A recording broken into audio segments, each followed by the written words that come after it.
kolutu na ngai Kavida Kutiti les Valois na qui ko évolué auprès il y avait nanga Adolphe Dominguez et puis tant na évolué côté kuna na saki normalement avant qu'il n'est pas mauvais Adolphe na kenda maison mère na kenda maison mère mais évolué na maison mère parce que le venanga les Valois n'a été na beta na maison mère donc histoire to ko changer en té ça qui oui razo ngate na mitika kaloko la bébé oya yebelo côté Didi Kino ne pas na yo nazala kaloko la mutama sumwe pa ya pasteur ni onso koloba na kolanda délivranga papa Timbelé nazaki vraiment te na marché mais batoyo comprendre que kopima na ngeza la yipambate vraiment nazo ba félicitations de partout et surtout oya yomoro na koloba na plateau ah merci et puis na partout tout donc partout na ndenge bazo continuer toujours comme mélange sur WhatsApp.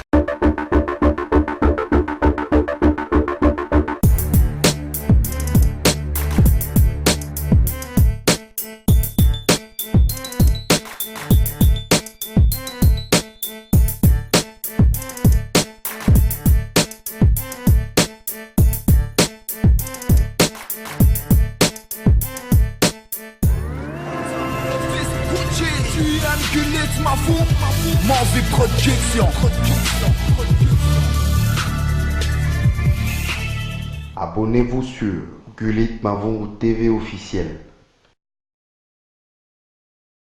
Plus va immortaliser Didi Kinoani comme il se doit par Henri Matsushima, donc un des anciens de Tombeau les Valois, et c'est avec lui que nous allons discuter pendant ces moments. Bonjour et bon dimanche à vous, Matsushima. Bonjour Mavungu, Gulit, donc bonjour na batutoko bazota la biso siko na Africa TV na émission décollage na kanisa na minute oyo na kolo lobaka mbala moko que na lobaïso na komi na émission oyo na banana nous ko souhaiter ba bonne chance na Léopard na biso parce que lelo to gagner 2-0. Patriotisme oblige, donc les Léopard ici Gabaza tous en bango du cœur et à présent tout l'état Masolo ya Mindoulé Namitiki Didi Kinoani déjà 2 semaines dans le marché, mais quand même dans ma plateforme, vous m'avez tourné. Merci à trop, vraiment merci à ma public nyonso et surtout à mélomane ou la bonne musique. Et vraiment merci pour na fleur, pour na encouragement. Nandenge bayambeli single o Didi Kinoani na mitiki vraiment et fungoli makambo belé et au moni na sali moi Timbelé nazaki vraiment te na marché mais batoyo comprendre que kopima na ngeza la yipambate vraiment nazo ba félicitations de partout et surtout oya yomoro na kolo bango na plateau ah merci et puis na partout tout donc partout na ndenge bazo continuer toujours comme mélange sur WhatsApp, sur Facebook, même na chaîne YouTube Henri Matsushima officiel TV, na bateau bazo commenter partout na ba réseaux sociaux, na bateau bazo benga vraiment merci et loko œuvre et yamami très bien parce que on a vraiment mis le moyen, il y a que ça la somo ya bien clip mo na ba qualité oyo ya normal ils ont biso lelo et puis vraiment eza ndimami pena na batunyo donc on a kolo baka merci félicitations en tout cas pour le travail abattu pour qualité à clip des malamu qualité acoustique ça va et pourquoi kakana mitiki Didi Kinoani na mitiki Didi Kinoani ezaki eloko moko inspiration mo ela ngai parce que des fois tant que na ba hôpitaux na ba église et na ba cour tout le monde a souvent on a acquis un métier qui est pas juge malade un métier qui est pas docteur et biso bato nga ensemble la mingi to métier pas ba pasteur ba évêque et consort alors ngasi ko inspiré ki ngai tant na baneko koma nzembo o na bino funa cha titre ya nzembo o izala na mitiki donc za placement azoba e pana yo Didier na mitika kaloko la bébé oya yebelo côté Didi Kinwa epa na yo nazalaka lokola moto masumu epa ya pasteur nyonso akoloba na kolanda délivre nga papa oh ata na nzela ya molili nga na mitiki kaka ata likolo ya nzete nga na mitiki kaka ata na se ya mai na kozinda nga na mitiki kaka. Donc vraiment na mitiki donc lelo eza masala ngai autisme ça depuis l'Afrique du Sud alors babi niveau kutonga na mitiki la pas mère pas madame nae sino tantina bi ngana mitika na ngai donc na niveau sarangate donc na mitiki eza po na mutu nyonso na domaine nyonso na bolingo parce que na nzembo oyo au mona maloba nzambe eza na kati amour du prochain zali et ndenge to vivre dans la société donc ils ont dit moko ils ont na diversité belé donc vraiment bazo temps ya koyoka ngo na ka saba comprendre que ça est vraiment ko sami pena na motema. Actuellement vous évoluez avec le groupe Toza en solo parce que pour la petite histoire aux Arana tambour des Valois moi les solo dimi comment est-ce que vous évoluez qui na tambour na tilelo peut-être solo to groupe Ningo Beta Siko. Oui mais ko ça na carrière solo na outi na tambour te ko ça na carrière solo na uta na winge tona oyo ya le grand sapeur Tata Mobich na pisi bambote et nga tambour le voilà na longa déjà moi kala et puis na temps na tiki kolutu na ngai Kavida Potiti les Valois na keko évolué auprès il y avait nanga Adolphe Dominguez et puis tant na évolué au côté kuna na saki normalement avant qu'il n'est pas mauvais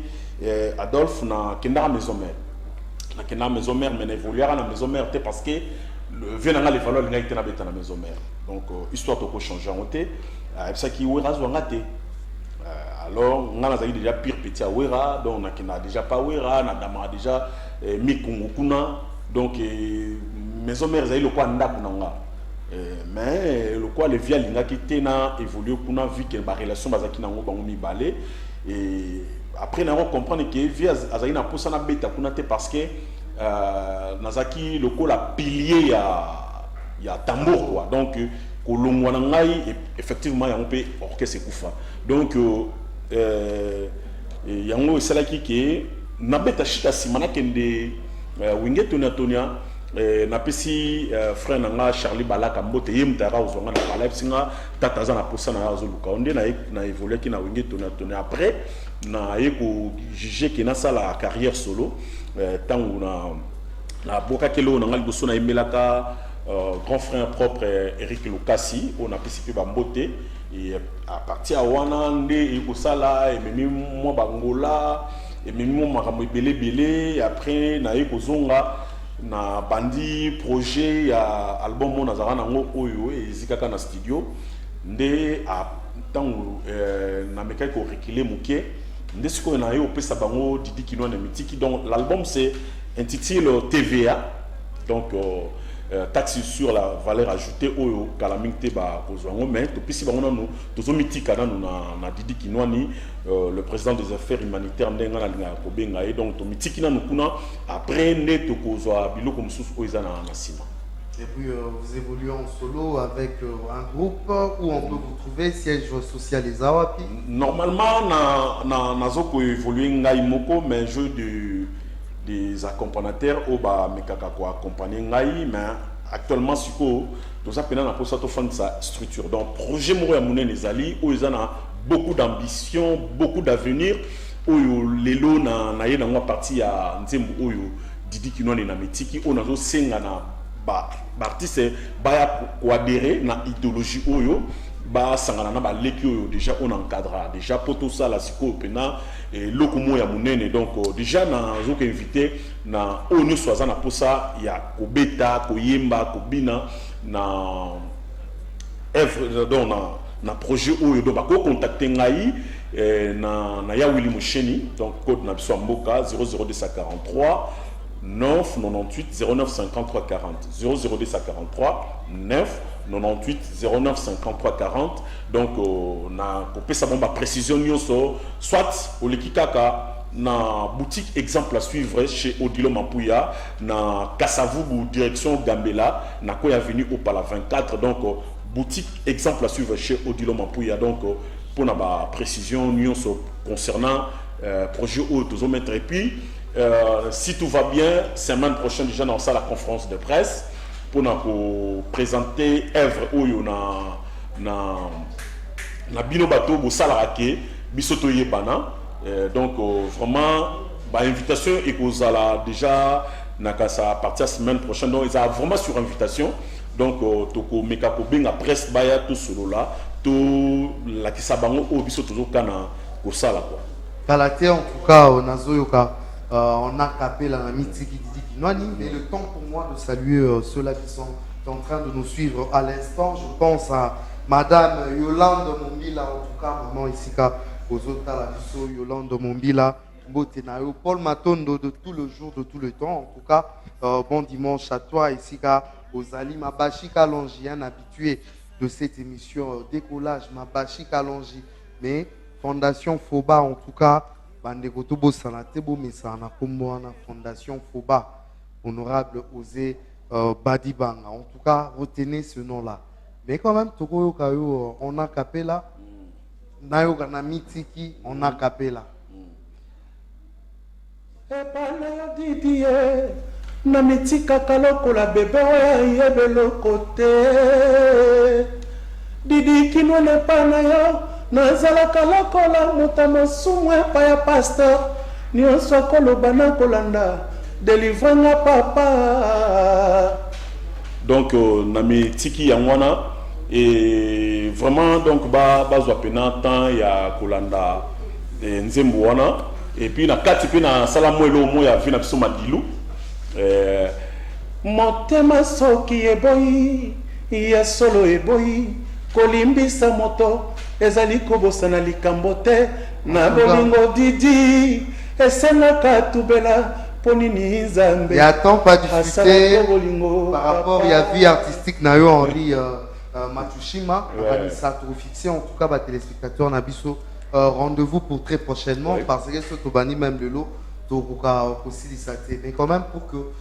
to vider les lots on a invité ma salutation na bandeko bazota la numéro à contact parce que Batmisus le roi va sauveur de l'humanité et Didi Kinwani Misus peut bakoki quand même Boya numéro à contact et puis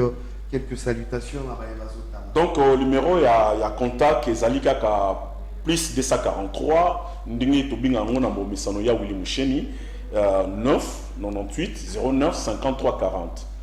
plus 243 9 98 09 53 40 donc bakoki kozwanga soit na chaîne YouTube na sobeti Henri Matsushima officiel TV na Facebook naza sur Henri Matsushima et puis na Facebook officiel bakozo nga pekaka na kombo wana donc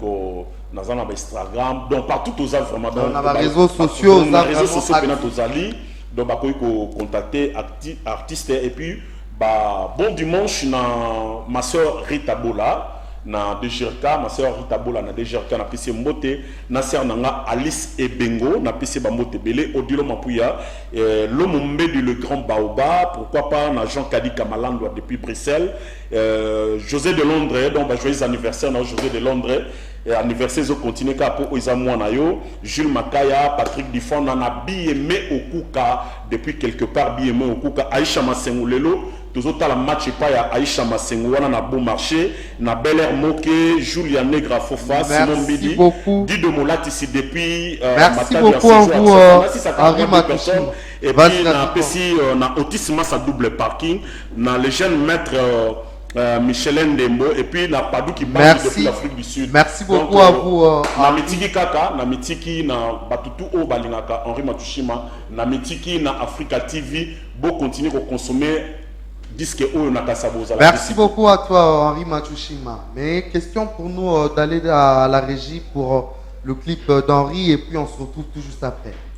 Merci à tous qui étaient branchés à cette émission du début à la fin. Et merci à Basal Rapenza de façon que tous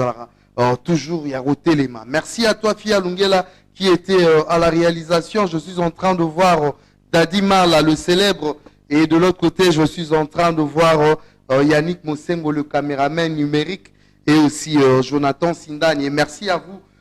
qui nous prêtez main forte. Donc, Monsieur Shérif Kimondo depuis Lemba, Nabo Sanité, mon général Delphin Kaimbi, Mabashi Kalonji, Paul Matondo. En tout cas, bon dimanche, Nabino Yangoana, Fondation Foba, honorable Ose Badibanga. Merci en tout cas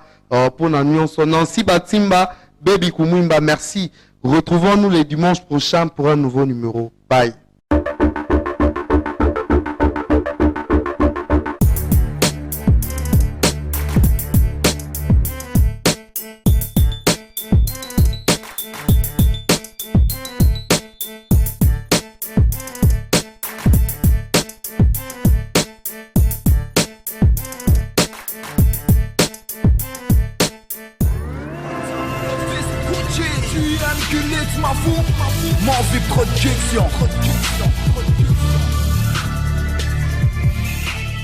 Abonnez-vous sur Gulit Mavungu TV officiel.